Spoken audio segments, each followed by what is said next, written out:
Hi, my name is Erica Roberts, and I am a certified life and ministry coach. And I am so excited to share today with Pearl.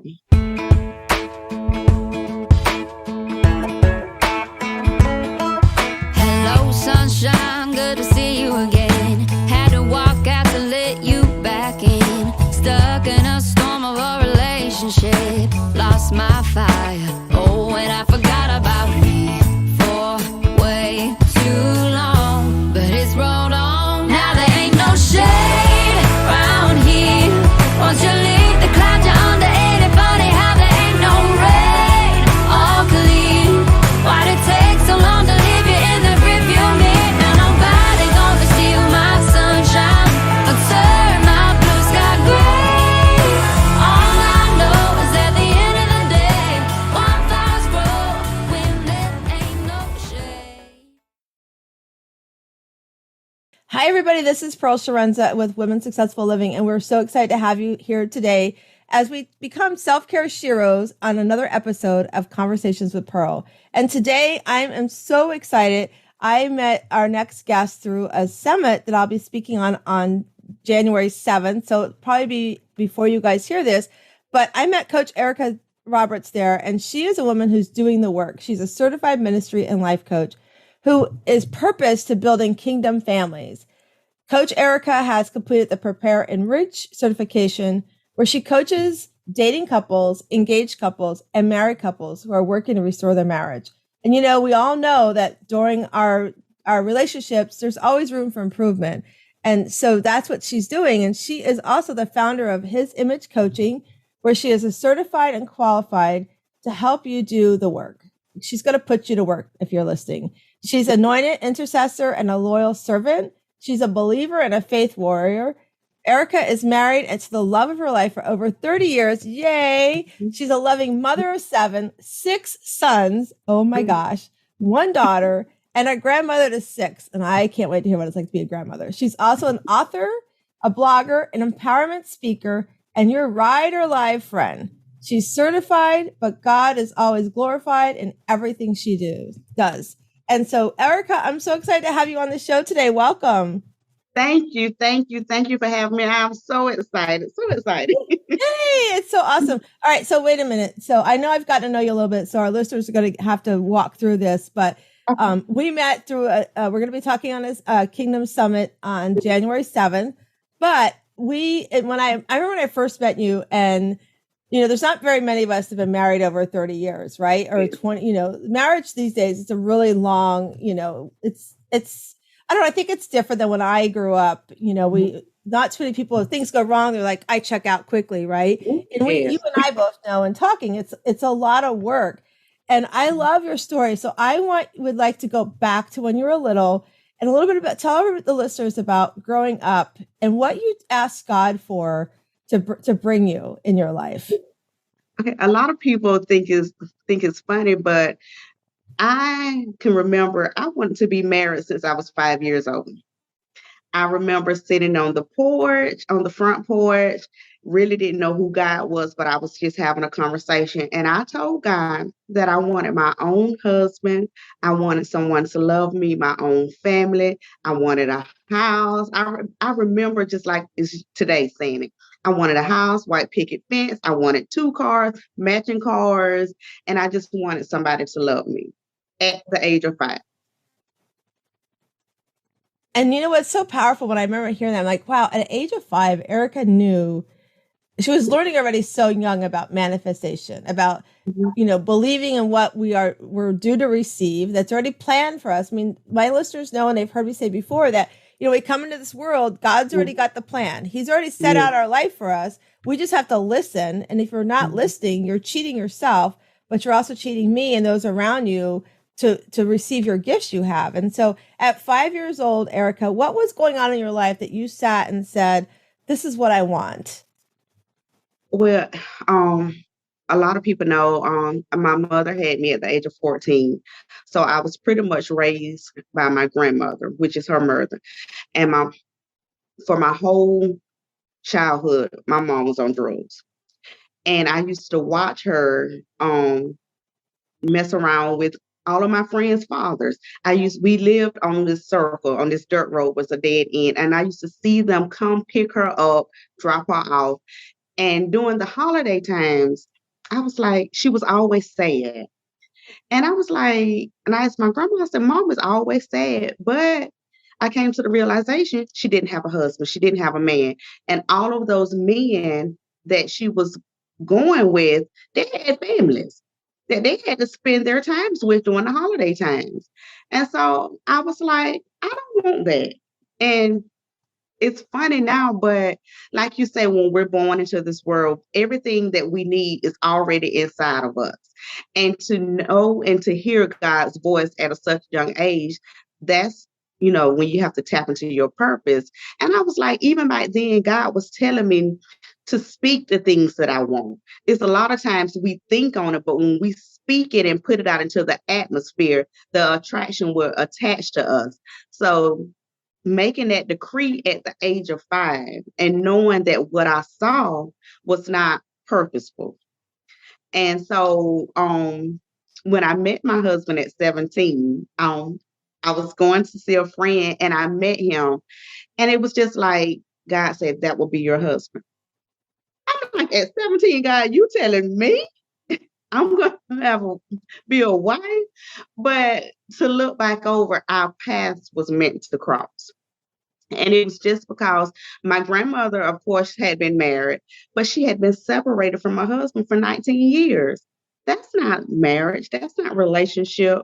So I began to do the work. So we have a little bit in common. So, I grew up in a household, and like you were saying, you were so young having to, your grandmother was raising you, but you were also having to learn things on your own because it's, I'm sure your grandma had a lot on her plate as well. And then the other thing was like to watch your mom trying to fill a void, that void of love that she was so desiring, and that family and that partner, when you so young saw that that's not what a partner is about, right? And you started asking and praying and knowing that, God's got a plan. And I think it's interesting you said 17. I know we were on a live yesterday with Facebook with Sabrina, and we were both talking about how long we've been married. You're 30, right? I think you said 30. And I'm 30, I'm 35. And so, but what's interesting is you met your husband at 17. I met mine at 19. And oh my goodness. Yes. And the funny story is we were at a company picnic. We were at Knott's Berry Farm in California. And that was back when breakdancing was in, and I loved to dance, and I used to be able to do the moonwalk and all that. I used to love dancing. So when I met my husband, there was like an outdoor dance stage at the park. And so he's out there dancing, and he looks like he's doing the Running Man, right? And I'm like, oh my gosh, let me go save this guy. And we thought like they were with 2 other girls. So we thought they were with those ladies. So we were like, oh, we'll just hang out with these guys. Well, all of a sudden those ladies are gone. And so then we end up in the parking lot, and the 4 of us are talking. It's my roommate and his roommate and Chuck and I. And we're talking, and all of a sudden there's only our 2 cars in the parking lot. And all of a sudden they're about to tow his car away.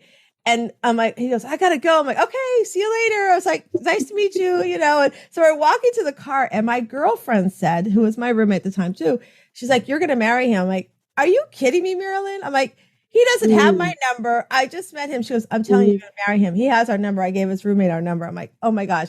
And literally that was August. And by December, we were doing we were living together at the time, and we got engaged like we were engaged by the end of December, I think it was. So it was pretty quick too. But I knew, like you said, like you just know, right?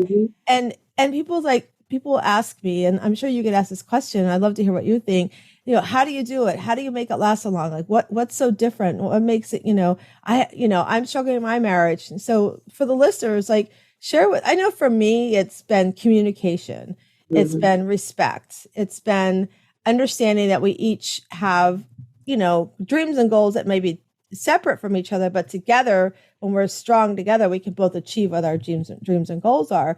And then be supportive is what I tell my friends. And, the big thing is listening, just listening and being there. So what about you? What do you think some of the things and I know you coach on this too. So share with our listeners, like, In your own personal life and then in your coaching, how do you walk some of the couples through that? Like you said, the main thing is communication. You have to know how to talk to each other. Even in the times where you don't understand each other, you have to allow your spouse to be heard. Allow them to communicate how they're feeling. It's okay if you don't agree, but you gotta let them get it out, because if they don't, then that leaves room for the enemy for them to go out and have a conversation with someone else. So you have to be in position a lot of times. And for myself, a lot of times I just have to be quiet and allow him to express how he's feeling. And while he's talking, not to be thinking of a comeback, but I need to have empathy for him, to know that it's hard for men, and really it's hard for them to sometimes explain how they truly feel without being judged. And so within these 30 years, I had to learn to forgive. Forgiveness is everything. Forgiveness, not being able to forgive can destroy something that's not intended to be destroyed. You know, a lot of times, like I tell other couples or other people just I'm having a genuine conversation with, I can never tell someone to leave their spouse, because what's your breaking point is not my breaking point. We all have different spouses. So I have to be the wife that my husband needs. You be the wife that your husband needs. Those are two different men that has two different sets of needs. So of course, yeah, we might have mentors and everything, but you take out what you need, and what you may not need, put it on the shelf for later, because I guarantee you're going to need it. So with conversation, forgiveness, trust, and the main thing that you said is respect. You got to respect your spouse and they got to respect you.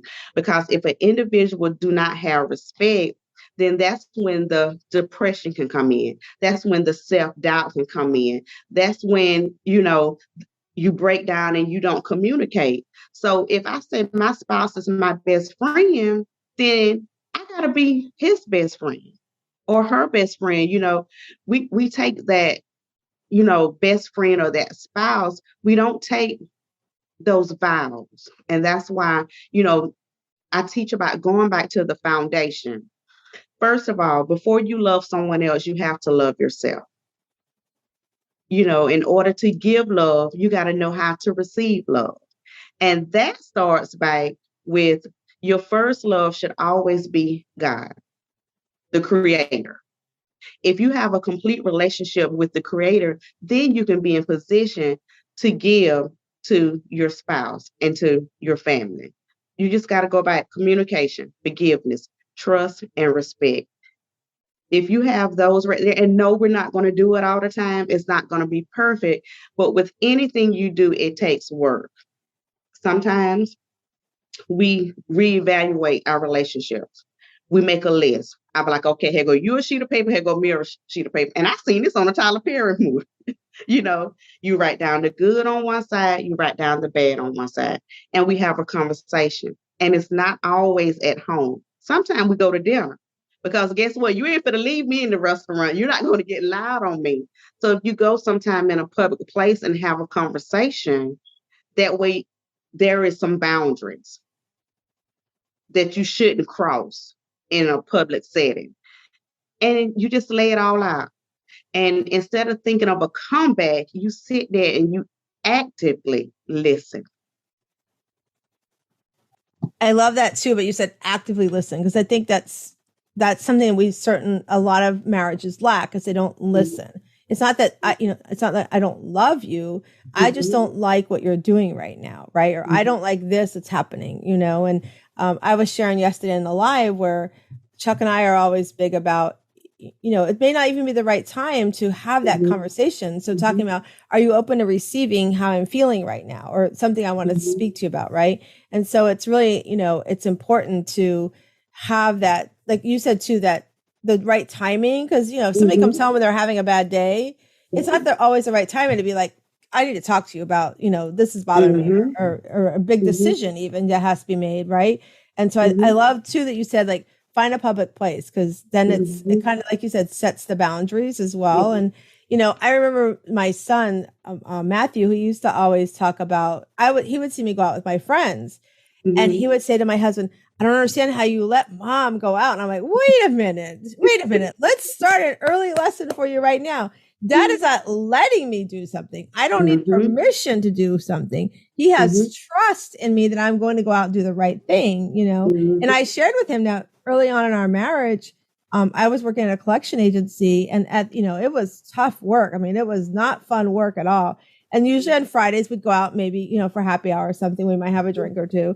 And I would go out, and I told my son, I go, he's like, Dad let you. I'm like, it wasn't about letting, it was about trusting that I'm going to go out. I'm not going to do anything I'm not supposed to do. Because really, like I told him, I said, if I'm committed to your dad, and I'm married to him, why would I want to go out and, have something on the side why be married then? That's why I looked at it. I told him, and he started understanding that. I was like, okay, I get it. And he watched, and I shared the story of my parents. They were married over 42 years and they divorced after 42 years of marriage. And really it was communication, lack of trust. And my dad, and my dad wasn't faithful. And, he knows that I don't know that he knows that I know it, but I know it. I saw it, we're kids. We see those things, right?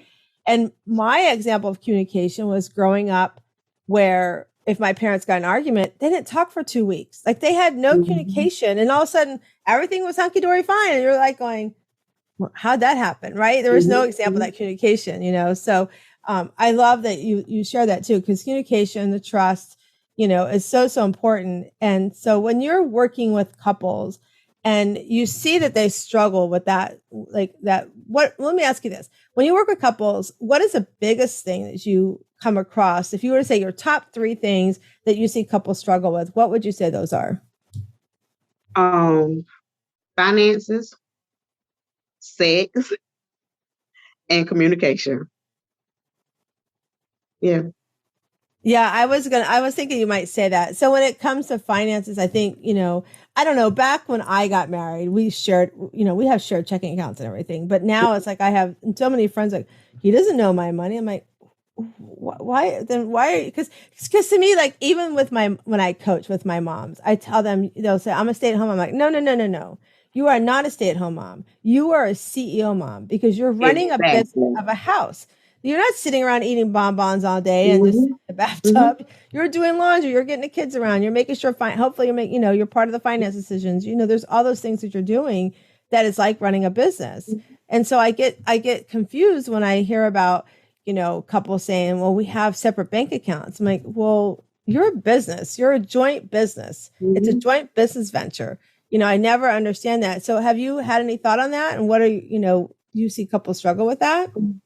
They do. And I asked the question, it's a trust issue.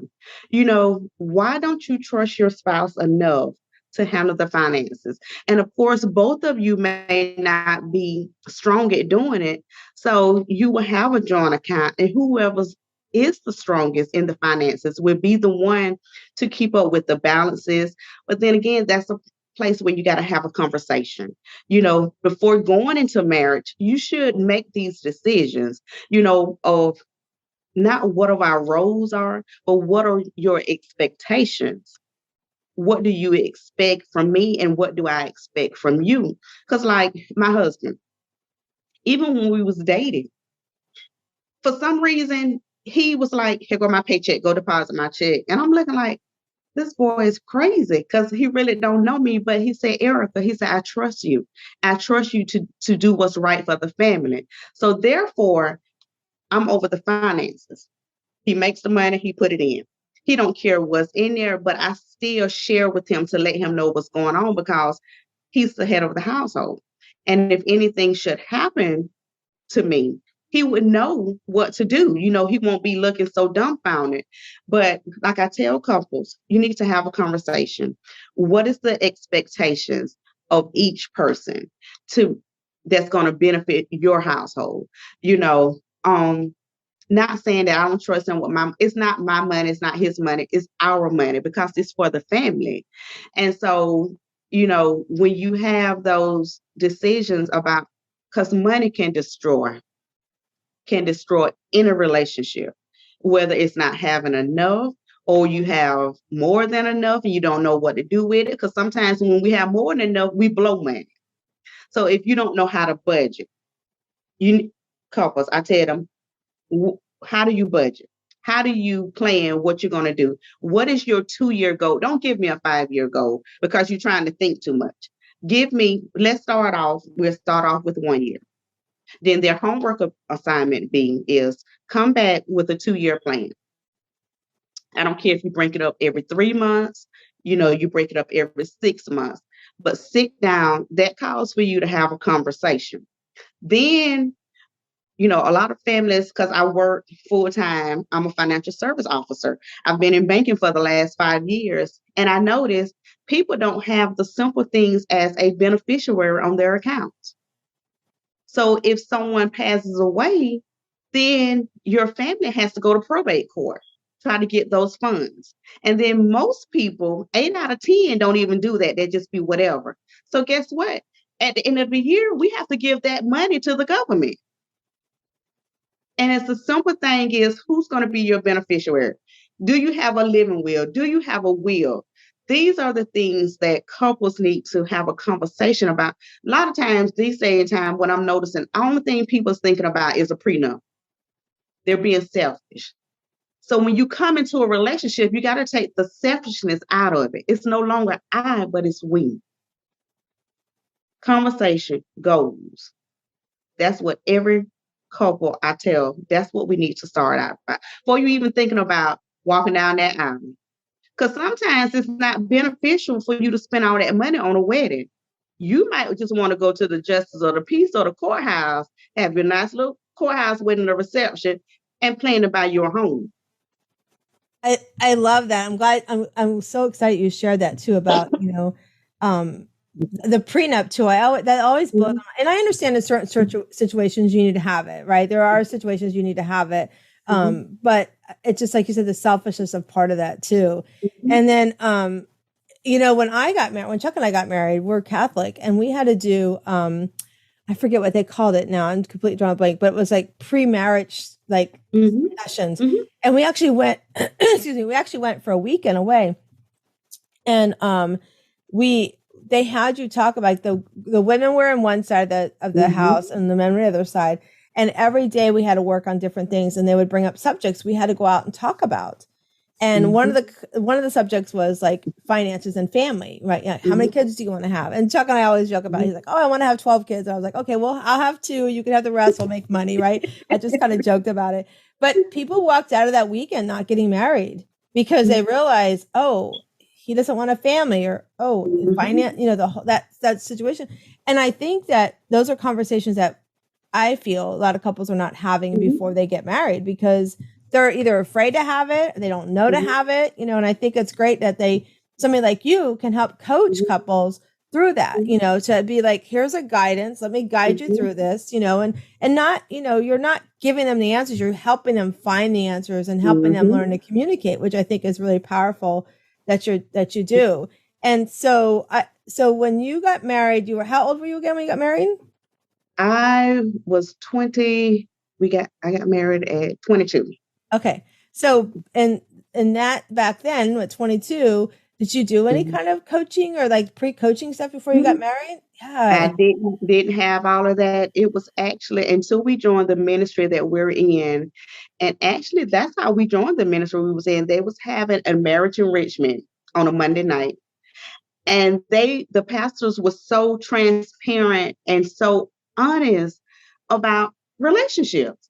And I was sitting there and I was like, these people are telling their business, but they was telling their business so that we knew as couples that we wasn't the only one going through this, that if they can go through it, and a lot of times the church don't want to go to therapy.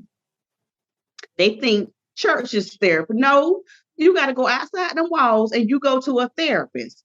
The church will handle the spiritual side and the therapist will handle the natural side. And a lot of times, a lot of people don't think that they need therapy. They think you got to be crazy. No, you don't have to be crazy to go sit on somebody's couch and have a conversation. Because actually, my first therapy session, my pastor paid for it. He was like, Erica, you need some additional help. He made me appointment. I was sitting up there in the lobby. I'll never forget it. He walked in. He told the receptionist, he said, give her as many sessions as she need and bill it to me. I think that's powerful too, that when somebody, because like you said, a lot of times in certain, religious environments, going to get help outside the church is, you shouldn't do that. Don't tell your business, and that kind of thing. And I totally believe, that's why I became a coach, because I know that there's people out there like you are helping couples. There's people out there, especially women who I work with, that they're not doing anything for themselves. They feel like, oh, I'm married, or I'm in a relationship, or I'm single and I work this job. I've got to do this high-end job, whatever that is they're responsible for.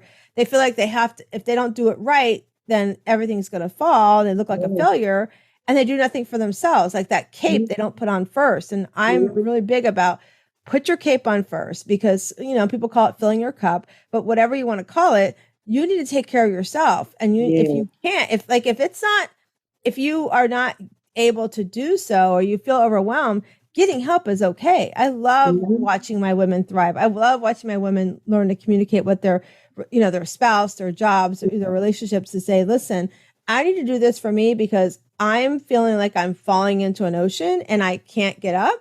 And if I don't do this, I can't be 100% in for my responsibilities, for my family, for my friends, whatever that is. And getting help is, I feel like we've come into an age now since COVID, and I feel like mental health is becoming so much more, prevalent and understood. And then it's not a taboo and a bad thing, that I feel like we're talking more about it. I just don't feel like we have enough resources for those who need it and or can't afford it. I feel like we need to do something about that. But like you were saying, like getting help is okay. And those that are listening, I want them to understand that if any of this is resonating with you and you feel like you need help in your marriage, in your personal life, whatever that is, first go to who you're confident is. And if you don't have that, reach out. You can reach out to somebody and get help, because it's really important to thrive in our life. That's what we're meant to do. We're meant to achieve the things that are waiting for you to achieve. But if you feel like you can't do it on your own, it's okay to get help. It's not a taboo. And I'm sure, Erica, you see that too when you come in. People are like, well, I don't really want to be here, right? And I know another little session that I created is called Wife Support.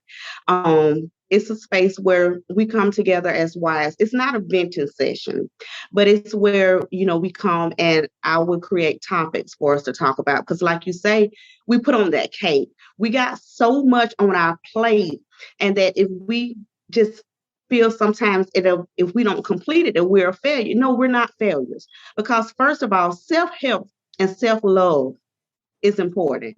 And if you don't take care of yourself, then you're not going to be able to take care of your household, your husband, your family, those that are around, anybody that's connected to you. You won't be able to go to work and do a good job. So wife support was there so that we can come together and we can come and we can encourage and uplift each other. We all have different professions. It might be someone in the group that is, in a professional state where they can be able to offer resources to that wife. A lot of times it's not even about getting paid, but it's about to making sure that my sister, that her state of mind is in a place where she can feel that peace and that joy, to where she can be her best self.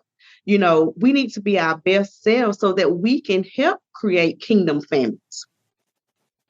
It's so true. And, having community, I love that you have the wife club. I think that's so important to be able to come in. And like you said, you're not venting. You're just going, okay, I'm not alone. Number one. Number two, these are the things that we can work through. Oh, let's talk about this. Yeah. I didn't know about that subject, and I didn't know, oh yeah, I'm struggling with here, and be able to share. I think it's so important that, we have communities, that whether you're a male or a female, that you have that community of support or somebody you can talk to. And that's just like you have the wives club. That's why I started the Shira League, because I found that, I started in COVID. It started with COVID, where I was seeing women who were, professionals that were also to become teachers. And then they were trying to run their house. And then they were going, I don't know that I like living with who I'm living with or married to right now, because they're 24/7. And then it just felt like this world spinning. But where's time for Pearl, right? And so I thought, let's just create this. Let's just do something. And this little something that I just started doing just to say, hey, let's hang out together and, get to know one another and let's work on some self-care stuff has grown into the Shiro League, where we really come together still to this day, almost 3 years now, every Sunday evening from 8 to 9 p.m. Eastern time. We're not recorded, so it's a safe space on Zoom.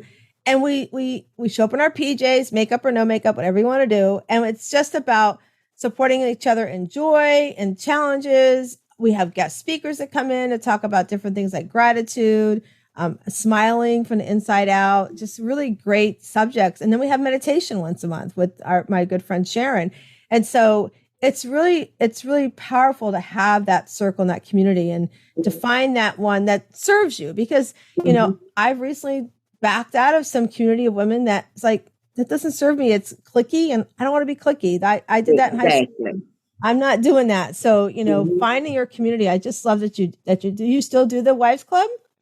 Well, I'm going to start back in January. I was like, trying to find my niche, but so many women was reaching out. They was like, this was beneficial. We needed this safe space, because it's a safe space where, we have rules, guidelines.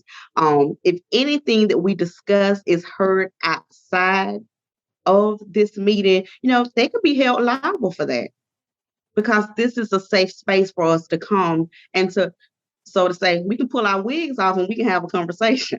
I love it. Pull our wigs off and let's talk. I love that. So I just love what you're doing for families and what you're doing for couples. I think it's so powerful. And I want to do a little shift because, we're also talking today on the Self-Care Shiro Network. And I love to talk about self-care, especially when we're talking about that. And so you have 6 grandsons, 6 boys, right? So, and you have 1 daughter. So, so tell us, is the daughter the oldest or youngest? The youngest. Oh, Lord help her. So I bet dating for her, not only a dad, but she had these 6 brothers going, let me check it out for you, right? Yeah, I felt so sorry for her the very first time she bought a young man home. She's 18. She's a freshman. She go to Georgia State University. So last year she bought a young man home. First she came. She said, "Mom," because even my sons, everybody know if you're gonna date anybody, they got to meet Daddy now, because it's just not about you. It's about our family. So you want to have 2 families that are going to coincide. So we want to make sure that we fit together. And then to set boundaries, as far as dating, relationships, and all of that. So she was like, "Mom, I got somebody I want you and Dad to meet." So I was like, "Okay, I'm cool with it." She told her dad. The day that young man came over, all of my sons was here. And I felt so sorry for him. He was so afraid when he came in. And so I was sitting back and I was laughing. So the boys gonna take him outside and kind of talk him up. And he came in. He was like, "Nice to meet you, Mrs. Roberts." He said, "But do you mind if I go home?" I was like, "Well, what's the matter, baby?" He was like, "I'm just a little nervous." But and it was so funny because I was like, "Why did y'all scare him up like that?" He is such a nice young man, such a nice young man. But I was like, y'all got to give her a break, loosen the rope a little bit. Okay, wait, I have to ask, did he come back? He did. Oh, good. He did. Poor guy. And now they're not even dating, and we can't even get rid of him. How does she feel about that? She at first she was like, "Mama, they doing too much. Daddy, y'all doing too much." I was like, "Baby, this is gonna be the rest of your life." The rest of your life. But that's so cool. That's so awesome that she has that. So I have 2 boys, right? So okay, I'm gonna share the story, and you have to share how you handle this. So, part of my being a mom and taking care of myself was I want to make sure my kids are safe, and you want to make sure they're the right partner and all that. And so my oldest son, if he brought home a girl that he knew that I liked, he would be like, "Oh, she's got to go. My mama likes her," right? He's like, no, you know how that is. My friends, so if he brought home a girl that I didn't care for, that I knew wasn't the right fit for him, I'd be like, "Oh, honey, it's so good to meet you. Come sit down. Let's talk. Tell me all about you." And he'd be like, Yeah. And I also am like, well, where'd she go? He's like, oh, it just didn't work out. And then if it was a girl that I really liked, I would be like, just kind of ignore it. Hey, it's good to meet you, and try to be warm to her somewhat, but not too warm. And he, he passed in July, and he met an amazing girl before he passed. The last year and a half of his life, he's been dating Brittany, and she's become family to us now. And she's got a little girl. So, but my youngest one, he didn't really start dating till college. And now he's been with him and his girlfriend are together for I think it's almost 3 years now. So, and I love her to death too. She's a sweetheart, great family. So, I'm very blessed in that way. But I can't imagine being a mom of 6 boys and all these girls coming through my house. I do the same thing. Because like you say, if we show that we really, really like them, it don't last long. But then them ones, now it has been some to come through. And I was like, Lord Jesus, help me. But the more what I've learned is when you try to tell them that she's not the right one, that be the one that they try to cling to. So sometimes it's hard as a parent, but you have to just step back and rely on what you've taught them. And that goes back to kingdom family, because if they see the example in the household, like growing up, I've never seen my mom in a steady, healthy relationship. So I made sure that when I had my own children, and that was another thing that I told God, that I wanted to make sure that the only man that my children ever seen me with is their father. A lot of people, they be like, how many baby daddies you got? They'd be so bold to ask me. And I'd be like, one, my husband. And that's different. That's strange. But I'm like, is it? Because that's not the way that God intended it. So therefore it goes back to, if they see me respecting their father, if they see me talking to him. And a lot of times when we have disagreements, we try not to have it in front of the children. We try to have it in our bedroom. Because I remember one time my daughter or my son, one of them said, you and daddy was just fussing, now y'all laughing and playing. But see, I want you to know that, it's not that serious to where we got to split up and break up our family unit. So I've noticed with my boys, most of them, but pretty much all of them, they only had like one true girl that they've been with long term. Because I'm like, somebody need to get married, because I'm ready to wear my mother or the bride hat, groom hat. I got a hat that I'm ready to wear. I love that. But yeah, I got a hat and a dress that I'm ready. But they see how their dad and I serve each other. It's just not me serving dad, but dad also serves mom. And it's kind of funny sometimes if we're going together, some of the boys here, because my husband opens the door for me. So if they open the door, he's mad. But they saw their dad doing that. And he does the same for our daughter. He opens the door for her. He washes her car. The same way he served and loved me, he does that for her. So the gentleman, whomever that she chooses to marry or be in relationship with, he got to have some attributes of my dad and my brothers, because her brothers treat her the same way. She don't have to want for nothing. I asked her the other night, I said, Sequoia, why don't you have a boyfriend? She said, Mama, because most of them just look at my body and want to sleep with me. And that's not what I want to do. I was like, thank you, Jesus. I love that. That is so powerful and that's because what you guys have set for the example, your sons, you guys have given her the example. This is how women should be treated. Right. And not that it's not about my body. It's about who I am as a person, the respect and treating me like, the queen that I'm supposed to be treated as. And I love that. And I think it's so powerful. What a great example. So, okay. Your daughter's 18. Tell us how old the boys are. Let's see. Darius is 28. Malik just turned 27. Korshawn turned 26. Jordan is 24. No, 23. Caleb is 19. He'll be 20 next month. And Koya is 18. Now, my husband can roll it out. I got to think about it. Okay, wait a minute. So I'm sitting here thinking in my head going, so close together. Yeah. How many years were you pregnant in a row? 6. I have a bonus son, so I say that's my son. Oh, right. So Yeah, my oldest and my bonus. Because actually, when I met my husband, he was in a long-term relationship of 8 years.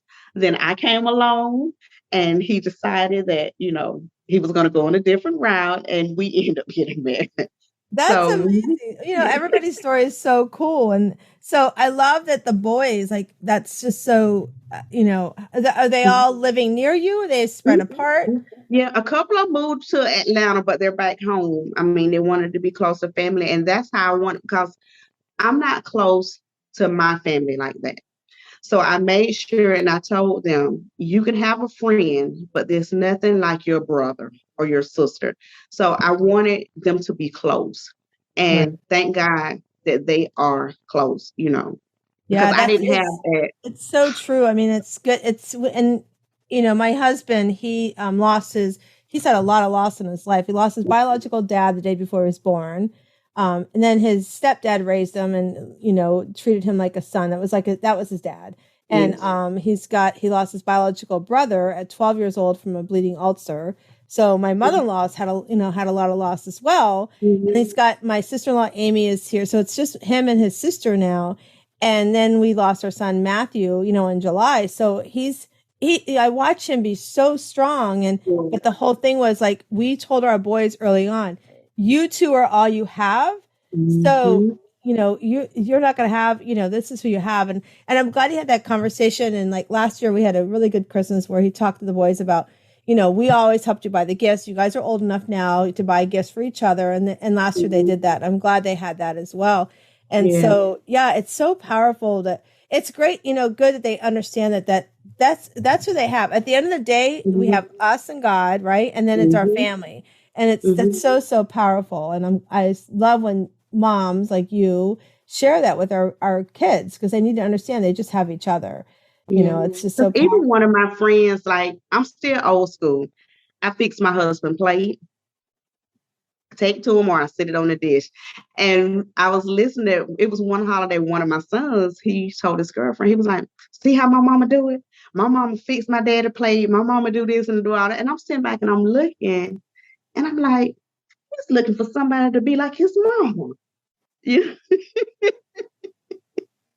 I love that. That's so cool. You are a great example, Mama.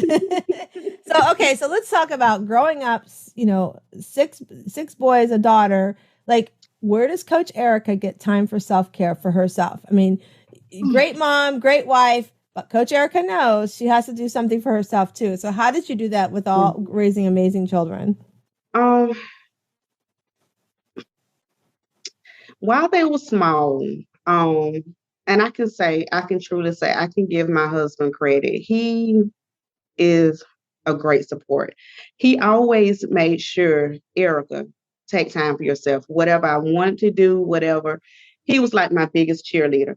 Even when I stopped working for a period of time, and Lord knows we couldn't afford it. But from day one since I've met him, he's been a hard worker. He has always worked 2 jobs and sometimes 2 full-time jobs. And now he's working 2 jobs, and we don't have all the children in the household. But having a spouse that make it easy for you to be a spouse and to parent, to where he knows if I get in my car and I need a few minutes, sometimes I don't care if I have to go. I call it running away. I would go and sit in Dollar General parking lot and sometimes just sit and meditate. I get up at 5 a.m. and I pray.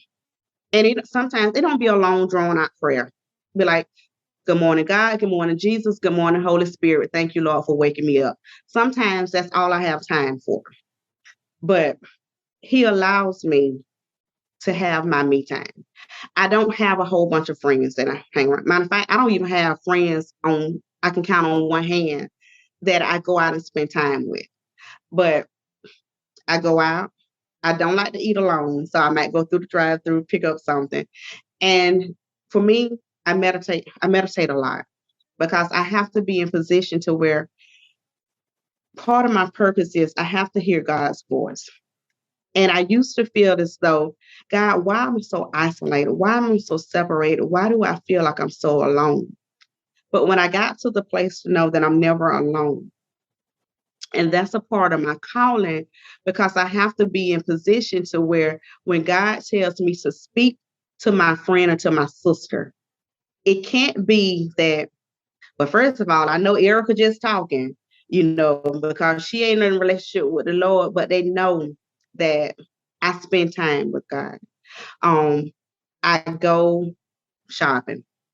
May not be going out to spend no money, but I meditate and shopping, just looking. And every time that I do go out, I think I'm gonna be alone. It's somebody that I have to minister to, whether it's like just telling them, because it was a point in my life to where I didn't feel loved. I didn't feel like, you know, I didn't have the family support. My mother and I don't have the best of a relationship, but I felt as though it was five of us growing up. And I used to call myself the black sheep of the family until one day somebody told me, don't label yourself like that. Why are you labeling yourself the black sheep? And I was like, because I don't feel love, and I don't have this and I don't have that. And he was like, have you not looked at the family that gave you?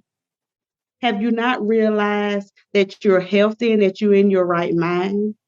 And I'm looking like, it's the little things that sometimes we forget that we have. And that emptiness that I had, I replaced that joy with stress, with depression.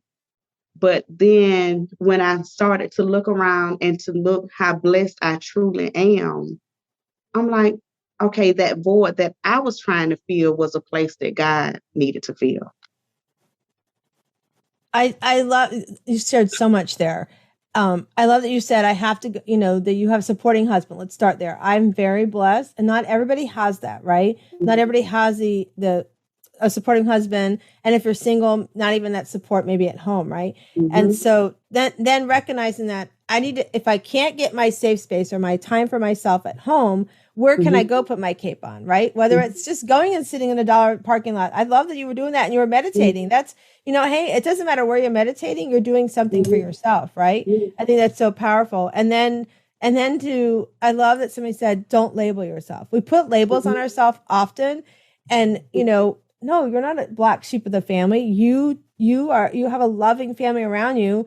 You grew up, and many of us grew up in situations that were not the best healthy for us, but we learn from them. And like we start at the beginning of the show, God already had a plan that you were going to go, and oftentimes people sit back and go, well, why would he put us through that? And I've had people go, why would he take your son away? Or, and it's like, I don't have the answers. Those are not my answers to know. I just have to trust. And yeah, it sucks not having my son here, and the not understanding. And I take comfort in knowing that he's at peace, because he did have some struggles in his life. I take comfort in knowing that he's with family that's already gone before him and preparing for him to arrive. And the biggest comfort is knowing that he's sitting with God, and that God's had a plan, and that, and I feel him all around me. Right. But to not label ourselves and to not question, and to take that time. And so if you're listening, like Coach Erica said, even if it's just going and to the park, walk up to the park and sit on a swing, right? It's something you're doing for yourself. And I jokingly say, but I'm very sincere. I often say, self-care is not just taking a bubble bath. And I believe it is more than taking a bubble bath. But if that's all you can do, do it. If that's all you can do it. And it can even be as simple as, like I do every morning. I get up in the morning and I look in the mirror and I say, I am beautifully and wonderfully made. Everything that is coming my way today, good, bad, or indifferent, there's a lesson to be learned. I receive it. So something like that, an affirmation, or even I've shared this before on the show here. I love Megan Trainor's coach or therapist. She said to her, she was struggling after having her child. She had had her child C-section. And the therapist said, I want you to stand in front of that mirror naked and find something beautiful about yourself. And she's like, are you kidding me? I can't find nothing. She said it took her about a week and a half, 10 days. And she could step back and go, oh, I love where that curves at. Oh, I love how that looks on me, So it's just starting simple, small, even if it's just 5 minutes. Like if you're struggling for your self-care and you're listening today, just take 5 minutes, read something, draw, write in a journal, just sit in quietness. Journaling has been a great thing for me because I feel like journaling lets us release a lot of stuff that's sitting in our head and it's in the front of our head, and we're not releasing from the file cabinet, right? We can't get deep to our file cabinet until we get the negative stuff out of the front of our forehead. Yes. Journaling is something that I would encourage everyone to do. That even a lot of times those are my gift to women, to young women, especially teenagers. I would give out a journal. I go and just buy journals because it's nothing like getting your thoughts out. Because as long as you continue to hold those thoughts in, it can become dangerous. That depression would sink in. But once you write it down, and I tell people all the time, sometimes if you're not feeling good, write yourself a letter. Write it, tear it up, burn it up or whatever, and release it. I love the letter, and the letter is really important. And not only like the example you gave, but even in relationships, if there's a relationship, I remember years ago, I wrote a letter to my mom. I never mailed it to her. I wrote a letter to her about some frustrations I had at the time. And, and it was it was a release of all that stuff I was holding inside, and it was holding me back from moving forward. So it's, it's really powerful. So tell us what you have upcoming, for your coaching and any programs you have upcoming. I know you and I are speaking on January 7th for the Kingdom Connections, right? Yes. Yeah. Yes. So tell us what else you have coming up. January 24th, I think, on my birthday. I think that's my tentative date right now. We will begin wife support again. Also in April, I will be releasing something for the teenagers. I'm working on the title from ages 13 to 18. It's a self-love, self-care program. It's going to have like seminars. It's going to be to where they would know how to, starting from the teenage years up to college, how to pretty much survive in this genre right now, because it's kind of hard for teenagers. We're gonna teach them some affirmations. We're gonna teach them how to pray for themselves, teach them how to be accountability partners. We got that, and then in August we're gonna have a couples. We're trying to plan a couples conference for couples. Kind of like a weekend thing to where we can come together, have a little fun as couples. Life is busy as it is, and a lot of times couples don't take out time to actually, first of all, every year you need to get to know yourself because you grow. I'm not the same girl my husband met over 30 years ago, and doing different transitions, different years, different stages. I don't care. It's from year 1, year 3, year 5, year 10, you're growing. So you just need to know how to navigate through those years. So far, that's about it right now. That's awesome. And then where can everybody find you, Coach Erica? I know we'll also post all your links, but where else can everybody find you? I'm on Instagram, Erica Roberts, His Image Coaching, Facebook, Erica Roberts, also His Image Coaching, and also I have a Facebook page titled When Women Pray, because it's nothing like when we get together and pray and intercede for each other. The mountain is not going to move, but when you learn how to speak to that mountain, then things will begin to change and shift for your family. And oh my God, Instagram, Facebook. Also, I'm on the coaches page. It's called the Couch to Conversation, the Coaches. We every first Monday of the month we have a live on there. We would love for you to join us on there. The Coaches, it's got something that's coming up real special, but every first Monday you will see me on the Coaches. I am the host. That's awesome. I'll have to learn more about the coaches thing that you're talking about. I love that you were on with us today. And so, I just feel like everybody that was listening today, if you feel like you're struggling in your marriage or you are starting a new relationship and you just want some guidance in that, reach out to Coach Erica because she's just amazing. She's got a big heart and spirit to help you grow in that. And I loved having you on today. It's been a blast. And so now yay! Everybody knows that at the end of the show, we do these Better Question, Better Life cards. And if you're listening, I know people have asked me, where do I get the cards? You go to betterquestionsbetterlife.com and you can grab the cards. I get no kickback. It's just my friends did these cards and I love them. And so I meditate. There's over 70 cards in here and I meditate on these cards. Or I'll do journaling on the cards, or sometimes I'll pick a card and I'll keep it in my car with me when I'm driving around. So Coach Erica is going to tell me when to stop shuffling and we're going to read her card. So here we go, Coach Erica. Tell me when to stop. Okay, stop. All right. So her question today is, how can I sharpen my focus? How can you sharpen your focus, Coach Erica? By reading. Read every day. Read something. A lot of people think it has to be the Bible. No, you can read any self-help book it is. Read an affirmation. You can get an affirmation, read it daily. Reading and prayer. Prayer will sharpen everything. Like you said earlier, everything we need, God has already provided. Prayer is relationship. Prayer, reading, coincide, it will sharpen.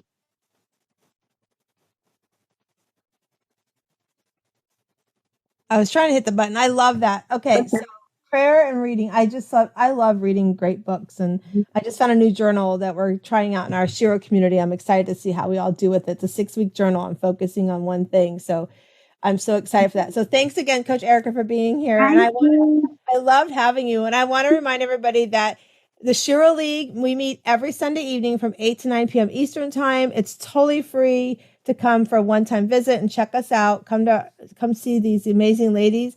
And you might be inspired to put your cape on a little bit tighter as you find time for your self-care without guilt. And if you want to know how you're doing on your self-care, I would love to encourage you to go take a test at pearlssurvey.com. That's Pearl, PEARLS, survey.com, and see how your score is. So with that said, I want to remind everybody that at the end of our day, we all have to remember that we come into this world as this oyster on the outside. We're a little rough. The shell's a little rough on the outside, but inside we all have our own inner pearl. And I hope you go out today and you find your inner pearl to greatness. Have a great day.